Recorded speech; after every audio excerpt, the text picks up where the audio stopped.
अज्ञानतिमिरान्धस्य ज्ञानाञ्जनशलाकया चक्षुरुन्मीलितं येन तस्मै श्री गुरुवे नमः। हरे कृष्णा। आज हम लोग हमारा जो आने वाला त्योहार है होली, उसके बारे में बात करेंगे। तो होली जो है वो भारत का बहुत ही प्राचीन त्योहार है और ये प्रेम का त्योहार है, प्रेम का उत्सव है। होली है जो वो उसमें दो विभाग हैं, एक है होलिका दहन और दूसरा है रंगों का उत्सव यानी कि रंगोत्सव। तो हम जानते हैं कि जो होलिका दहन है तो उसकी पीछे जो कथा है वो हम सब जानते हैं कि हिरण्यकशिपु अपने पुत्र प्रहलाद को मारना चाहते थे। उन्होंने उसे ऊंची पहाड़ी से धक्का दिया, फिर उसको नागों के बीच में, सांपों के बीच में डाल दिया, हाथी से कुचलवाने की कोशिश की, बहुत सारी कोशिशें की उसे मारने की, लेकिन हमेशा ही भगवान अपने भक्त की रक्षा करते थे। तो इस तरह से जो प्रहलाद हैं वो हमेशा बच जाते थे। तो हिरण्यकशिपु बहुत ही चिंता कर रहे थे कि मैं क्या करूं।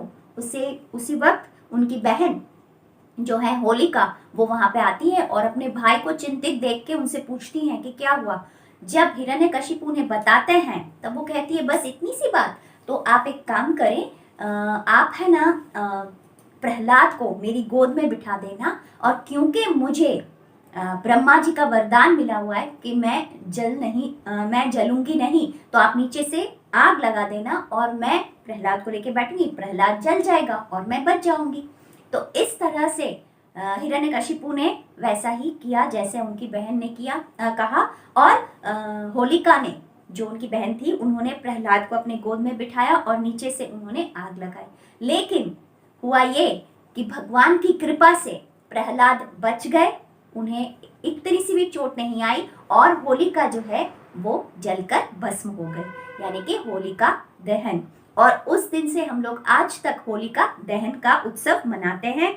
और ये जो हम जानते हैं, हमारे जो ये उत्सव हैं, हमारे जो ये त्योहार हैं, वो हमें हमेशा कोई ना कोई संदेश या शिक्षा देके जाते हैं। तो ये जो होली का त्योहार है, होलिका दहन है, वो हमेशा हमें यही शिक्षा देता है कि हमारी अंदर जो बुराइयां हैं उन्हें हमें उस दिन जला के भस्म कर देना है। हमारे अंदर जो स्वार्थ है, वो स्वार्थ की वजह से हमारा जो आध्यात्मिक उन्नति है वो नहीं हो पाती। इसलिए हमें हमारे स्वार्थ का उस दिन दहन करना है। काम, क्रोध, लोभ, मोह, मद, मात्सर्य, इनका दहन करना है। और हम जानते हैं कि हमेशा ही जो अच्छाई है उसी की जीत होती है। तो ये जो होली का त्योहार है, ये इसका भी संकेत करता है कि हमेशा बुराई का अंत होता है और अच्छाई की जीत होती है।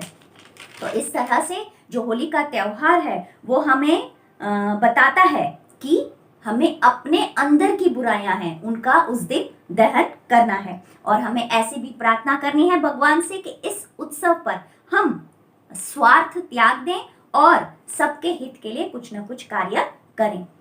जो दूसरा विभाग है वो है होली के बाद, होलिका दहन के बाद यानी दूसरे दिन होता है धुलेटी। धुलेटी यानी एक्चुअली वैसे देखा जाए तो व्रज के रज की धूल उसे हमें अपने सिर पे लगाना है, उसे कहते हैं धुलेटी। लेकिन आजकल हम लोग देखते हैं कि धुलेटी का बहुत ही विकृत स्वरूप हमें दिखाई पड़ता है। कीचड़ एक दूसरे पर डाला जाता है, गंदे गंदे कलर डाले जाते हैं, और जिनकी इच्छा नहीं है, स्त्रियों पे, बच्चों या फिर जो वाहन चला के जा रहे हैं, उनके ऊपर रंग फेंके जाते हैं और गुब्बारे पानी से भरे हुए फेंके जाते हैं, जिनसे सबको चोट लगती है। होली का जो ये त्योहार है, रंगों का जो ये त्योहार है, वो आनंद का त्योहार है, प्रेम का त्योहार है। लेकिन आजकल हम लोग देखते हैं कि जबरदस्ती से, तो अगर हमें इसे मनाना है तो हमें क्या करना है, जैसे हमसे जो बड़े हैं उनके हमें चरणों पर रंग रखना है, उनसे आशीर्वाद देना है। जो हमारे जैसे हैं उनको हम गुलाल और अबीर गुलाल उनसे हम उनको गालों पे और ऐसे रंग लगा सकते हैं, और जो हमसे छोटे हैं उनको हम रंग लगा सकते हैं, उनको हम पिचकारी से भिगो सकते हैं। तो इस तरह से हमें होली मनानी चाहिए। और सबको मैं प्रार्थना करती हूँ कि कृपया जो होली है उसका सार हम लोग समझें और सबको आनंद प्रदान करें, क्योंकि ये जो होली का त्योहार है वो आनंद का त्योहार है। व्रज में तो होली जो है वो होली वसंत पंचमी से शुरू हो जाती है, यानी कि व्रज में होली 40 दिन मनाई जाती है और वहां पे बहुत ही धूमधाम और आनंद से होली मनाई जाती है। रोज अलग अलग रंगों से जो भगवान हैं उनके साथ वहां पे मंदिरों में होली खेली जाती है। हमारे मंदिरों में तो फूलों से भगवान के साथ होली खेली जाती है।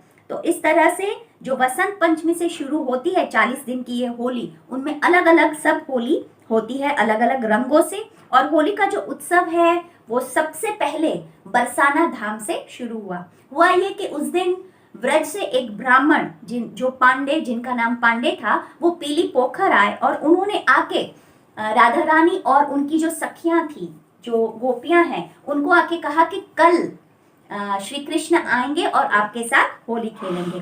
तो जब ये ब्राह्मण वहां पे आए और उन्होंने ये संदेशा, ये जो निमंत्रण है जो लेके आए थे वो दिया, तब सारी गोपियों ने उन्हें घेर लिया और उनको रंग दिया और उनको पूरा भिगो दिया। जब राधा रानी ने ऐसा देखा तो वो ब्राह्मण को अपने घर लेके गई और घर लेके जाके फिर उनको गर्म पानी दिया, नहाने के लिए, स्नान करने के लिए, अच्छे वस्त्र दिए, आभूषण दिए और फिर उनको प्रसाद खिलाया। प्रसाद खिलाया तो जब कीर्तिदा माता ने उन्हें देखा, उस ब्राह्मण को, तो वो इतना प्रसन्न हुई कि उन्होंने एक लड्डू उनके मुंह में रख दिया।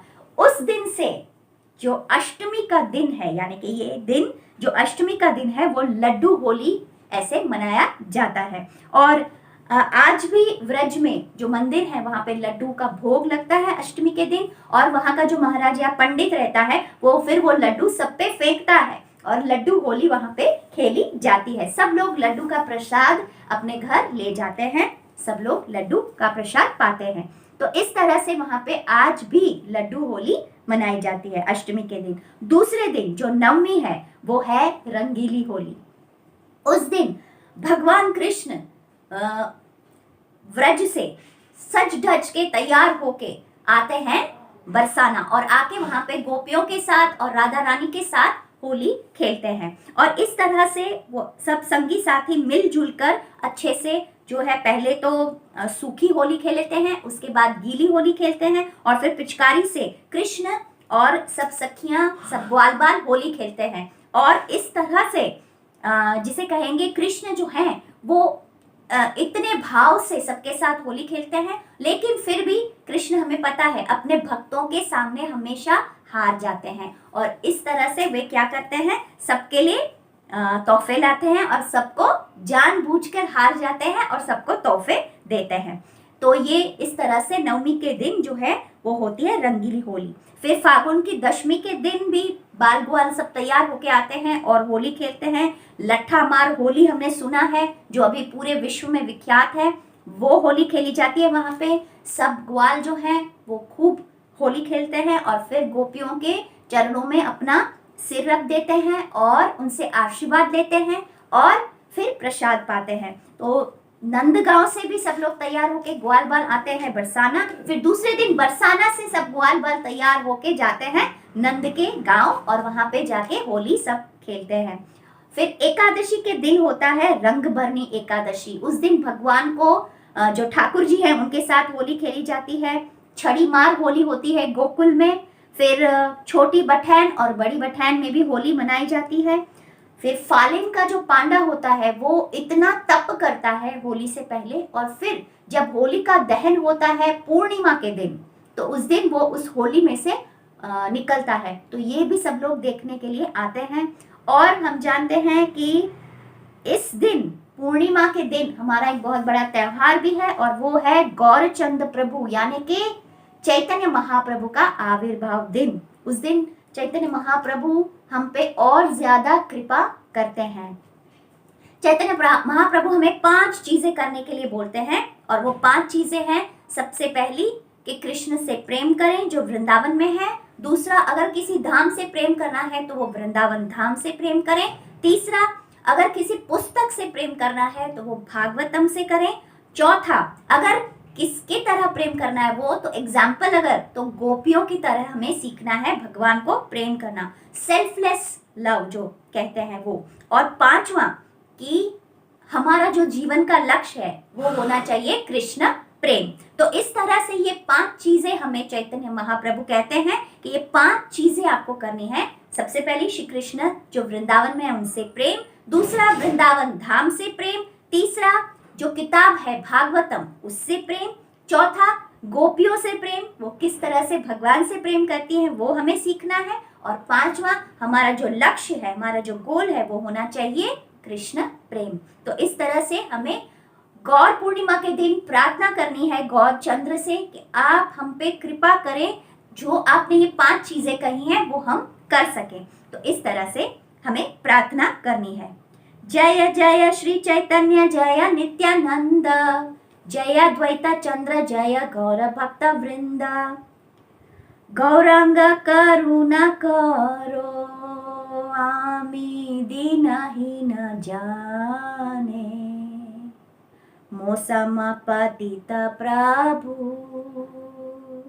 नाही त्रिभुवने। जो नरोत्तम दास हैं वो इस तरह से प्रार्थना करते हैं भगवान से कि श्री कृष्ण चैतन्य आमे दासेर अनुदासा, हम आपके दास के दास के दास के दास हैं, आप हम पे कृपा करें। क्यों? क्योंकि हम दीनहीन और पतित हैं, और आप कौन हैं? आप हैं पतित पावन। आप पतित पावन हैं, आप नहीं देखते हम कैसे हैं, क्या है, कितना पढ़े हैं, अच्छे हैं, बुरे हैं, लेकिन आप सब पे कृपा करते हैं, सबको कृष्ण नाम का प्रेम दे रहे हैं। तो आप भी हम पे कृपा करें और हमें कृष्ण की भक्ति प्रदान करें। इस तरह से हमें उस दिन प्रार्थना करनी है। और फिर दूसरा दिन तो हमें पता है धूली वंदन यानी कि धुलेटी। उस दिन सब जो है उनको ब्रज की धूल का अपने सिर पे उसको लगाना चाहिए। और ये जो धुलेटी है, जो रंगों का ये त्योहार है, वो राधा कृष्ण के प्रेम का प्रतीक है। तो हमें सब लोगों को आनंद प्रदान करना है, ये आनंद का उत्सव है। तो मैं भी आप सब लोगों से प्रार्थना करूंगी कि प्लीज़ सेफ होली खेलिए और किसी को परेशान ना करिए, सबको आनंद प्रदान करिए। और आप सब लोगों को होली की बहुत बहुत शुभकामनाएं। Happy Holi. Hare Krishna. Thanks for watching this video and please do subscribe to our channel and press the bell icon for getting new updates. Thank you.